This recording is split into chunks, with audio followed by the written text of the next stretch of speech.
أعوذ بالله من الشيطان الرجيم. بسم الله الرحمن الرحيم. سبحان الذي أسرى بعبده ليلا من المسجد الحرام إلى المسجد الأقصى الذي باركنا حوله لنريه من آياتنا إنه هو السميع البصير. وآتينا موسى الكتاب وجعلناه هدى لبني إسرائيل ألا تتخذوا من دوني وكيلا ذرية من حملنا مع نوح إنه كان عبدا شكورا. وقضينا إلى بني إسرائيل في الكتاب لتفسدن في الأرض مرتين ولتعلن علوا كبيرا. فإذا جاء وعد أولاهما بعثنا عليكم عبادا لنا أولي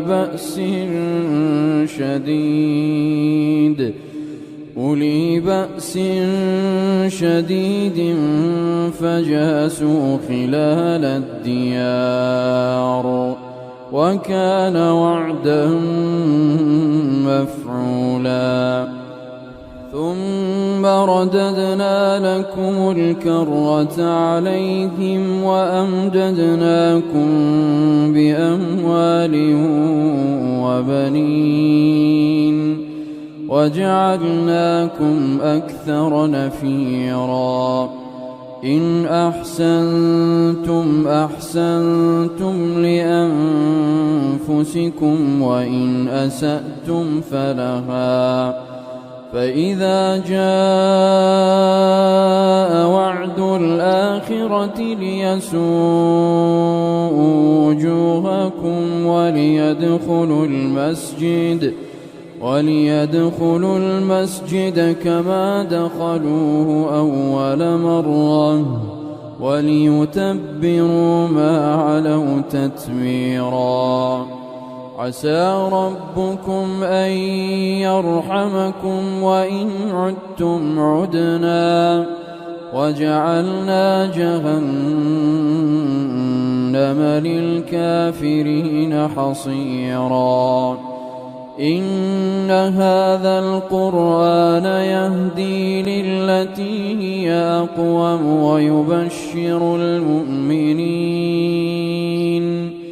ويبشر المؤمنين الذين يعملون الصالحات أن لهم أجرا كبيرا. وأن الذين لا يؤمنون بالآخرة أعتدنا لهم عذابا أليما. ويدعو الإنسان بالشر دعاءه بالخير وكان الإنسان عجولا. وجعلنا الليل والنهار آيتين فمحونا آية الليل وجعلنا آية النهار مبصرة لتبتغوا فضلا من ربكم ولتعلموا عدد السنين والحساب وكل شيء فصلناه تفصيلا. وكل إنسان ألزمناه طائره في عنقه ونخرج له يوم القيامة كتابا يلقاه منشورا اقرأ كتابك كفى بنفسك اليوم عليك حسيبا من اهتدى فإنما يهتدي لنفسه ومن ضل فإنما يضل عليها ولا تزر وازرة وزر أخرى وما كنا معذبين حتى نبعث رسولا وإذا أردنا أن نهلك قرية أمرنا متر فيها ففسقوا فيها فحق عليه القول فدمرناها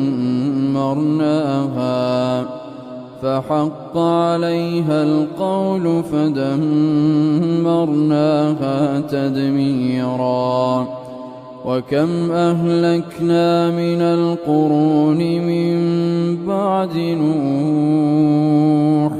وكفى بربك بذنوب عباده خبيرا بصيرا من كان يريد العاجلة عجلنا له فيها ما نشاء لمن نريد ثم جعلنا له جهنم يصلاها مذموما مدحورا ومن أراد الآخرة وسعى لها سعيها وهو مؤمن فأولئك كان سعيهم مشكورا كلا نمد هؤلاء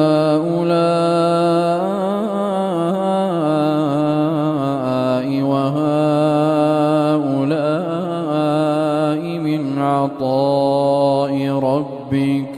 وما كان عطاء ربك محظورا انظر كيف فضلنا بعضهم على بعض وللآخرة أكبر درجات وأكبر تفضيلا لا تجعل مع الله إلها آخر فتقعد مذموما مخذولا وقضى ربك ألا تعبدوا إلا إياه وبالوالدين إحسانا إما يبلغن عندك الكبر أحدهما أو كلاهما فلا تقل لهما أف ولا تنهرهما وقل لهما قولا كريما واخفض لهما جناح الذل من الرحمة وقل رب ارحمهما كما ربياني صغيرا ربكم أعلم بما في نفوسكم إن تكونوا صالحين فإنه كان للأوابين غفورا وآت ذا القربى حقه والمسكين وابن السبيل ولا تبذر تبذيرا إن المبذرين كانوا إخوان الشياطين وكان الشيطان لربه كفورا وإما تعرضن عنهم ابتغاء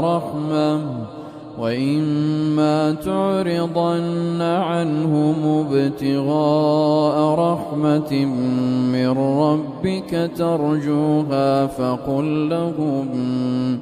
فقل لهم قولا ميسورا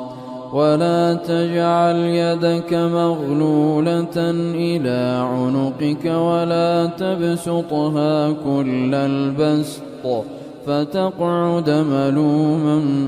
محسورا إن ربك يبسط الرزق لمن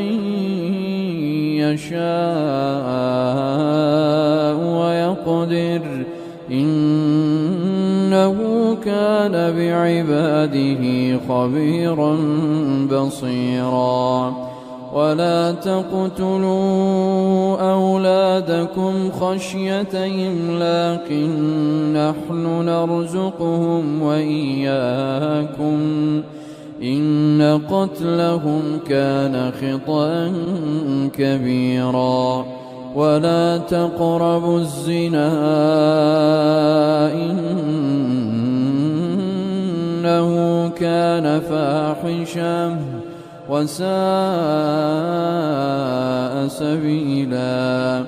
ولا تقتلوا النفس التي حرم الله إلا بالحق ومن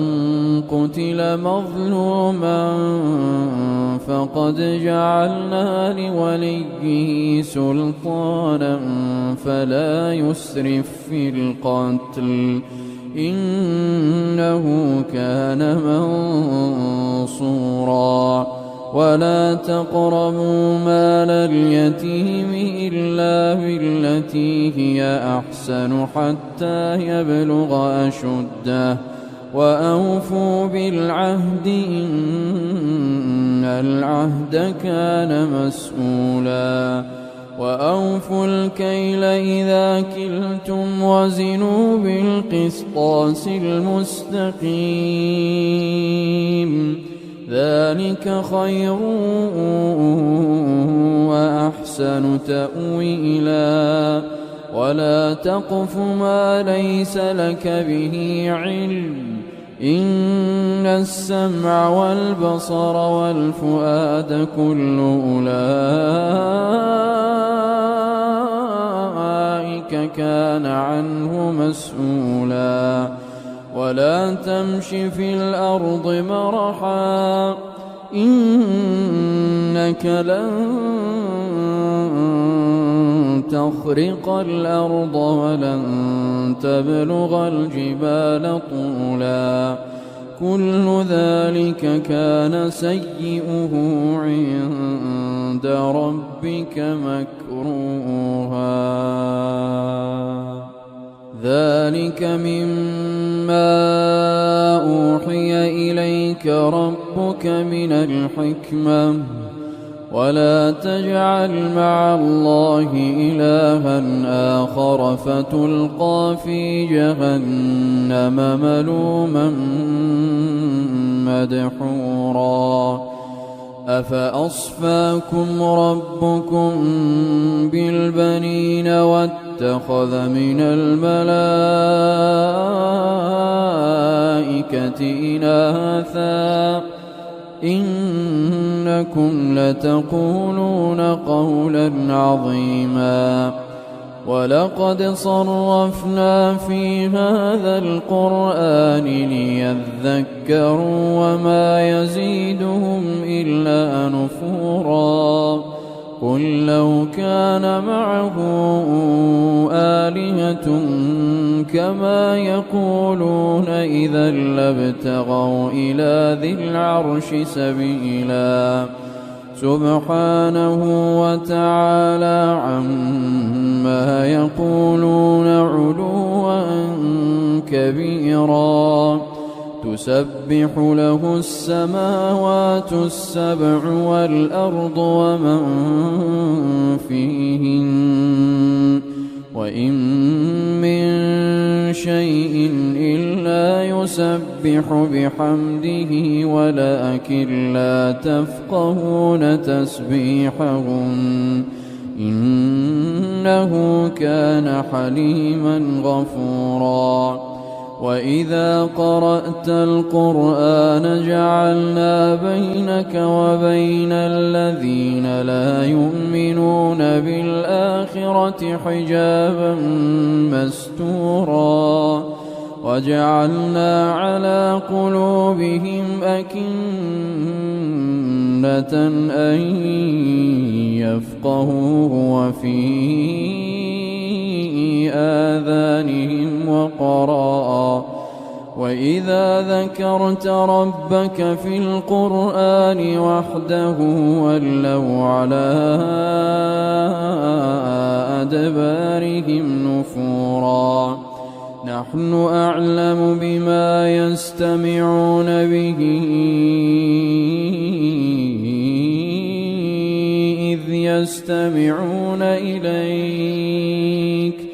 إذ يستمعون إليك وإذ هم نجوى إذ يقول الظالمون إن تتبعون إلا رجلا مسحورا انظر كيف ضربوا لك الأمثال فضلوا فلا يستطيعون سبيلا وقالوا أئذا كنا عظاما ورفاتا أئنا لمبعوثون خلقا جديدا قل كونوا حجارة أو حديدا أو خلقا مما يكبر في صدوركم فسيقولون من يعيدنا قل الذي فطركم أول مرة فسينغضون إليك رؤوسهم ويقولون متاه قل عسى أن يكون قريبا يوم يدعوكم فتستجيبون بحمده وتظنون إن لبثتم إلا قليلا وقل لعبادي يقولوا التي هي أحسن إن الشيطان ينزغ بينهم إن الشيطان كان للإنسان عدوا مبينا ربكم أعلم بكم إن يشأ يرحمكم أو إن يشأ يعذبكم وما أرسلناك عليهم وكيلا وربك أعلم بمن في السماوات والأرض ولقد فضلنا بعض النبيين على بعض وآتينا داود زبورا قل ادعوا الذين زعمتم من دونه فلا يملكون كشف الضر عنكم ولا تحويلا أولئك الذين يدعون يبتغون إلى ربهم الوسيلة أيهم أقرب ويرجون رحمته ويخافون عذابه إن عذاب ربك كان محذورا وإن من قرية إلا نحن مهلكوها قبل يوم القيامة أو معذبوها عذابا شديدا كان ذلك في الكتاب مسطورا وما منعنا أن نرسل بالآيات إلا أن كذب بها الأولون وآتينا ثمود الناقة مبصرة فظلموا بها وما نرسل بالآيات إلا تخويفا وإذ قلنا لك إن ربك أحاط بالناس وما جعلنا الرؤيا التي أريناك إلا فتنة للناس والشجرة الملعونة في القرآن ونخوفهم فما يزيدهم إلا طغيانا كبيرا وإذ قلنا للملائكة اسجدوا لآدم فسجدوا إلا إبليس قال أأسجد لمن خلقت طينا قال أرأيتك هذا الذي كرمت علي لئن أخرتني إلى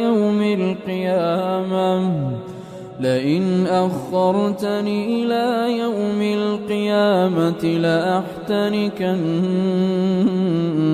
ذريته إلا قليلا قال اذهب فمن تبعك منهم فإن جهنم جزاؤكم جزاء موفورا واستفزز من استطعت منهم بصوتك وأجلب عليهم بخيلك ورجلك وشاركهم في الأموال والأولاد وعدهم وما يعدهم الشيطان إلا غرورا إن عبادي ليس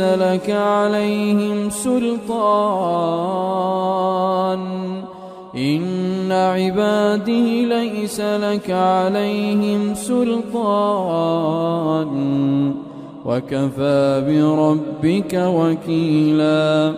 ربكم الذي يزجي لكم الفلك في البحر لتبتغوا من فضله إنه كان بكم رحيما وإذا مسكم الضر في البحر ضل من تدعون إلا إياه فلما نجاكم من البر أعرضتم وكان الإنسان كفورا أفأمنتم أن يخسف بكم جانب البر أو يرسل عليكم حاصبا ثم لا تجدوا لكم وكيلا أم أمنتم أن يعيدكم فيه تارة أخرى فيرسل عليكم قاصفا من الريح فيغرقكم بما كفرتم ثم لا تجدوا لكم علينا به تبيعا ولقد كرمنا بني آدم وحملناهم في البر والبحر ورزقناهم من الطيبات وفضلناهم على كثير ممن ممن خلقنا تفضيلا يوم ندعو كل أناس بإمامهم فمن أوتي كتابه بيمينه فأولئك يقرؤون كتابهم ولا يظلمون فتيلا ومن كان في هذه أعمى فهو في الآخرة أعمى وأضل سبيلا وإن كادوا ليفتنونك عن الذي أوحينا إليك وإن كادوا ليفتنونك عن الذي أوحينا إليك لتفتري علينا غيره وإذا لاتخذوك خليلا ولولا أن ثبتناك لقد كدت تركن إليهم شيئا قليلا إذا لأذقناك ضعف الحياة وضعف الممات ثم لا تجد لك علينا نصيرا وإن كادوا ليستفزونك من الأرض ليخرجوك منها وإذا لا يلبثون خلافك إلا قليلا سنة من قد أرسلنا قبلك من رسلنا ولا تجد لسنتنا تحويلا أقم الصلاة لدلوك الشمس إلى غسق الليل وقرآن الفجر إن قرآن الفجر كان مشهودا ومن الليل فتهجد به نافلة لك عسى أن يبعثك ربك مقاما محمودا وقل رب أدخلني مدخل صدق وأخرجني مخرج صدق واجعل لي من لدنك سلطانا نصيرا وقل جاء الحق وزهق الباطل إن الباطل كان زهوقا وننزل من القرآن ما هو شفاء ورحمة للمؤمنين ولا يزيد الظالمين إلا خسارا وإذا أنعمنا على الإنسان أعرض ونأى بجانبه وإذا مسه الشر كان يئوسا قل كل يعمل على شاكلته فربكم أعلم بمن هو أهدى سبيلا ويسألونك عن الروح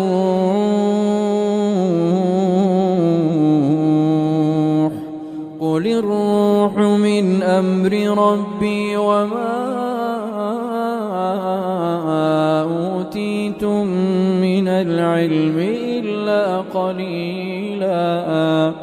وما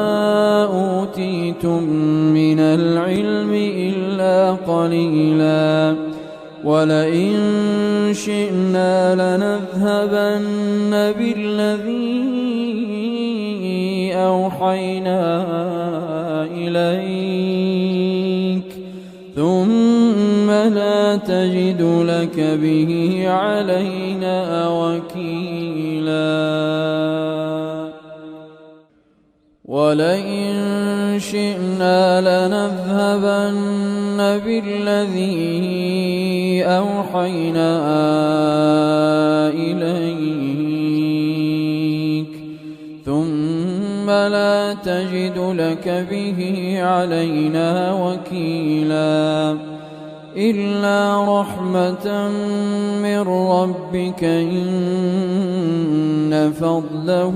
كان عليك كبيرا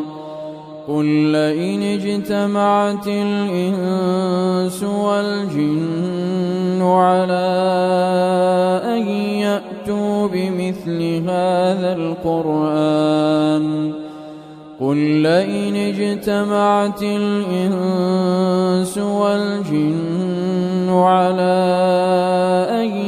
يأتوا بمثل هذا القرآن لا يأتون بمثله ولو كان بعضهم لبعض ظهيرا ولقد صرفنا للناس في هذا القرآن من كل مثل فأبى أكثر الناس إلا كفورا وقالوا لن نؤمن لك حتى تفجر لنا من الأرض ينبوعا أو تكون لك جنة من نخيل وعنب فتفجر الأنهار خلالها تفجيرا أو تسقط السماء كما زعمت علينا كسفا أو تأتي بالله والملائكة قبيلا أو يكون لك بيت من زخرف أو ترقى في السماء ولن نؤمن لرقيك حتى تنزل علينا كتابا نقرأه قل سبحان ربي هل كنت إلا بشرا رسولا وما منع الناس أن يؤمنوا إذ جاءهم الهدى إلا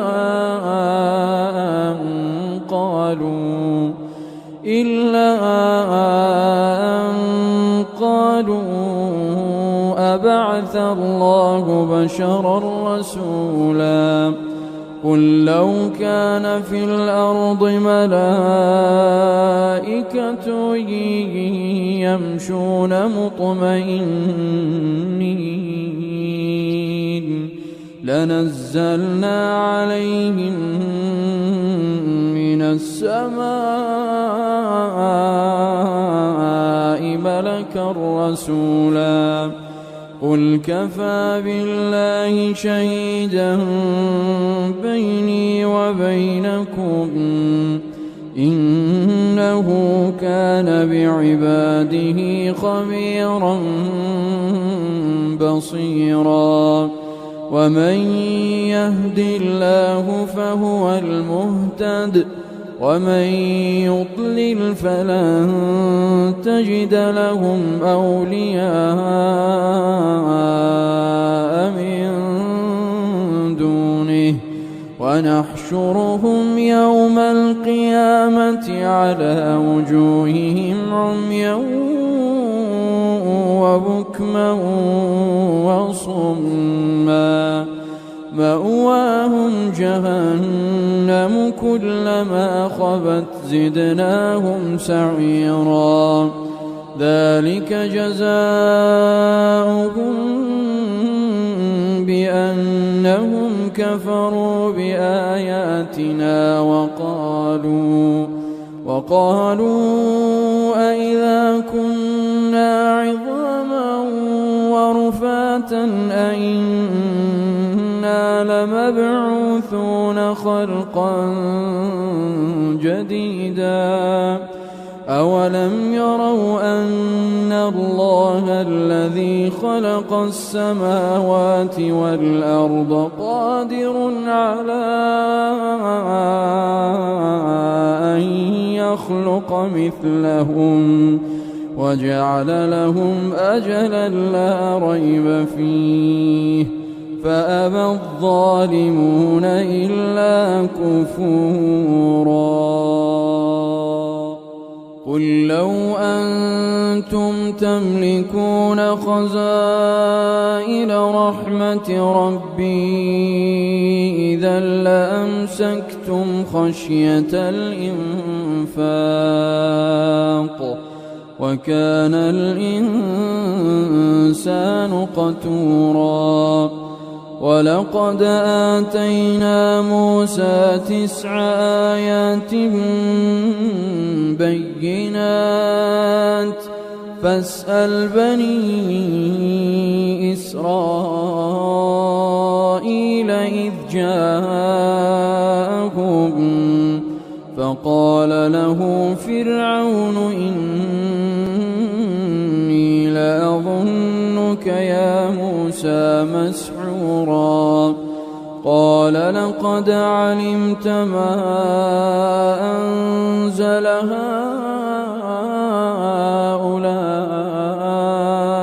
إلا رب السماوات والأرض بصائر وإني لأظنك يا فرعون مثبورا فأراد أن يستفزهم من الأرض فأغرقناه ومن معه جميعا وقلنا من بعده لبني إسرائيل اسكنوا الأرض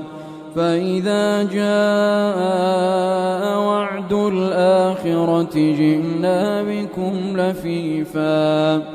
وبالحق أنزلناه وبالحق نزل وما أرسلناك إلا مبشرا ونذيرا وقرآنا فرقناه لتقرأه على الناس على مكث ونزلناه تنزيلا قل آمنوا به أو لا تؤمنوا إن الذين أوتوا العلم من قبله إذا يتلى عليهم يخرون للأذقان سجدا ويقولون سبحان ربنا إن كان وعد ربنا لمفعولا ويخرون للأذقان يبكون ويزيدهم خشوعا قل ادعوا الله أو ادعوا الرحمن أيما تدعوا فله الأسماء الحسنى ولا تجهر بصلاتك ولا تخافت بها وابتغ بين ذلك سبيلا وقل الحمد لله الذي لم يتخذ ولدا ولم يكن له شريك في الملك ولم يكن له ولي من الذل وكبره تكبيرا